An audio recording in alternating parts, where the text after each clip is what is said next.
Bawa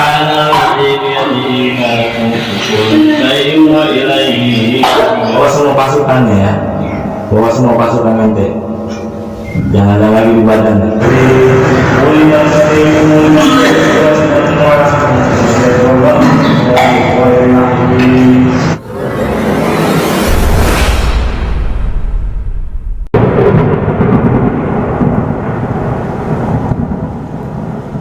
براءة من الله ورسوله إلى الذين عاهدتم من المشركين.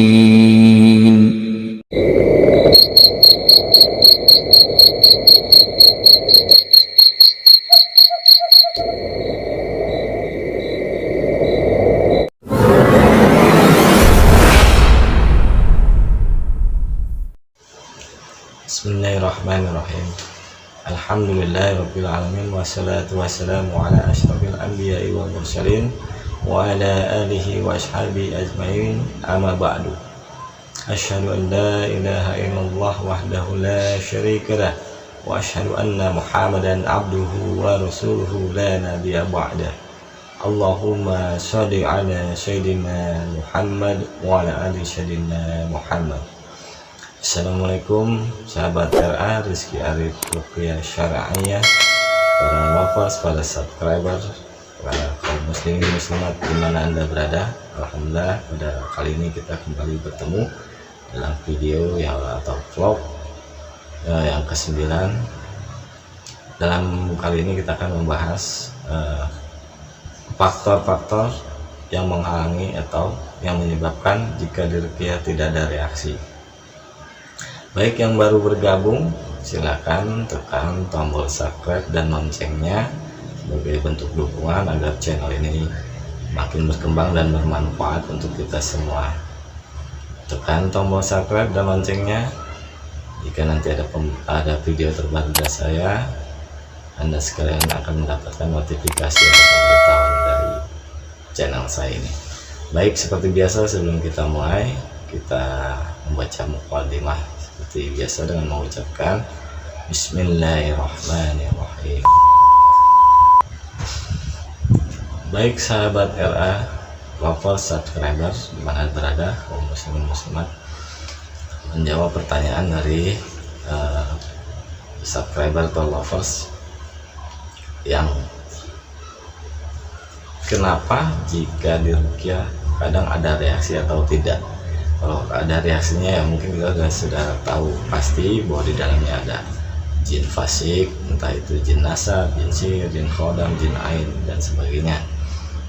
Nah, ini yang kita akan bahas adalah ada 6 faktor yang menurut saya, menurut pengalaman saya selama meruqyah pasien-pasien, apa saja itu kendalanya atau halangan jika orang diruqyah tidak ada reaksinya. Baik, nanti kita akan bahas satu persatu. Baik, apa itu 6 faktor? Mari kita bahas satu persatu. Yang pertama itu dari niat si pasien. Niatnya itu karena Allah atau tidak. Niatnya itu tulus atau tidak. Yakin atau tidak terhadap bacaan ruqyah yang dibacakan oleh si peruqyah itu.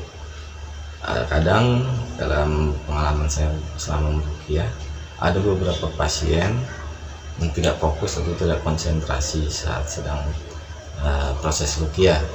Kadang ada yang sedang mainin jarinya, putar-putar, kadang ada yang sedang mainin kukunya, kadang ada juga saat dibacakan dia melihat ke sana ke sini, tidak fokus apa yang dibacakan. Nah, dari situ pun bisa jadi salah satu faktor yang terhalangnya atau saat diruqyah tidak ada reaksi. Ya, pertama dari niat si pasien dan konsentrasi si pasien tersebut pertama. Yang kedua adalah bisa jadi itu adalah ruqyah pertamanya. Ruqyah pertama itu jadi untuk menghancurkan benteng-benteng atau rumah-rumah si bangsa jin fasik ini yang ada di dalam tubuhnya.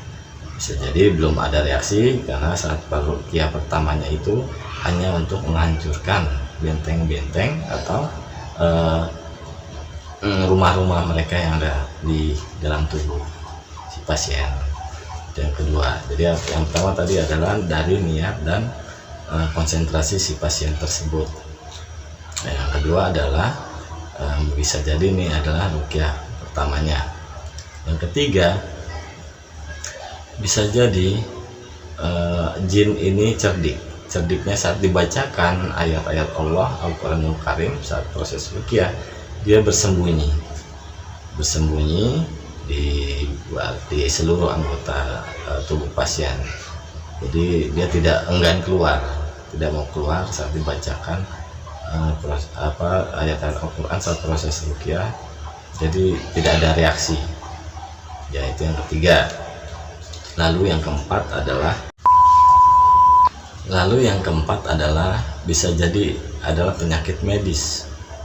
Karena ada beberapa pengalaman saya selama ruqyah, dia mengeluhkan sakit lambung, bisa saya diagnosa sering mimpi iya, sering merasa was-was iya, tapi saat di ruqyah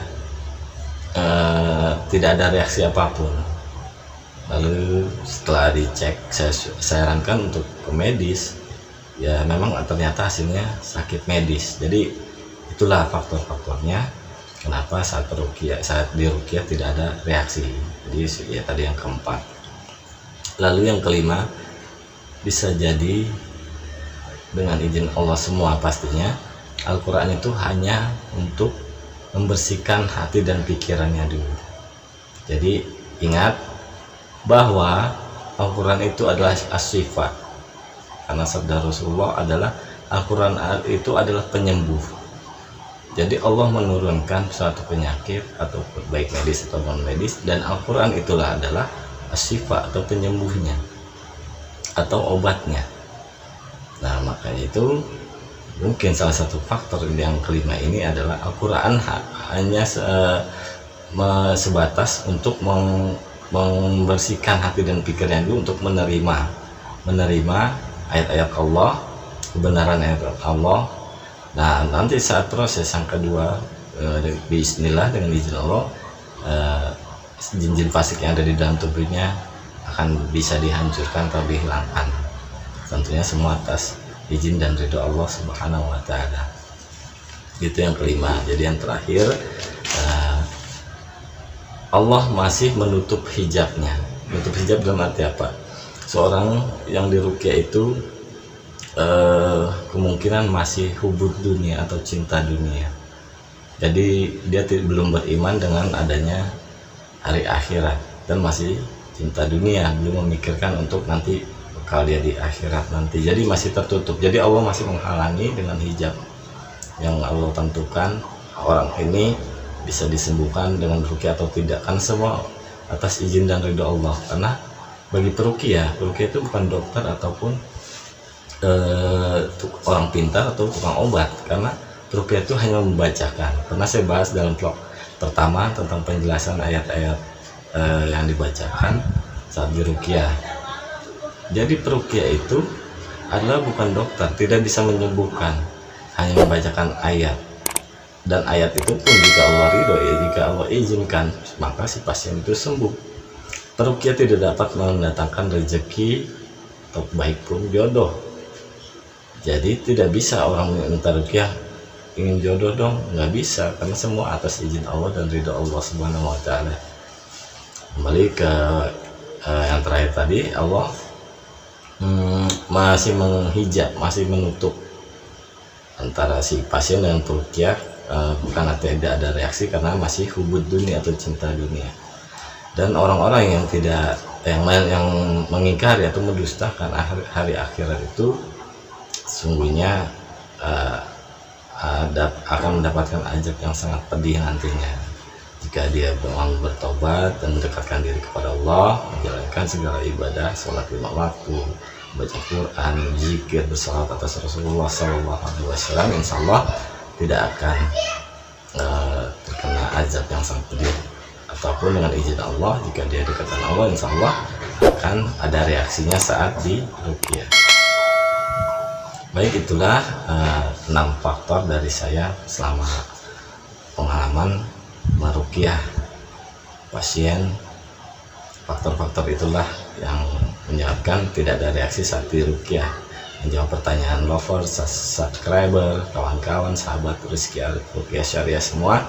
Mudah-mudahan video ini dapat dipahami dan bermanfaat dan jelas kenapa kadang ruqyah itu ada orang yang dapat bereaksi atau tidak. Nah, inilah jawabannya dari video ini, dari tayangan ini.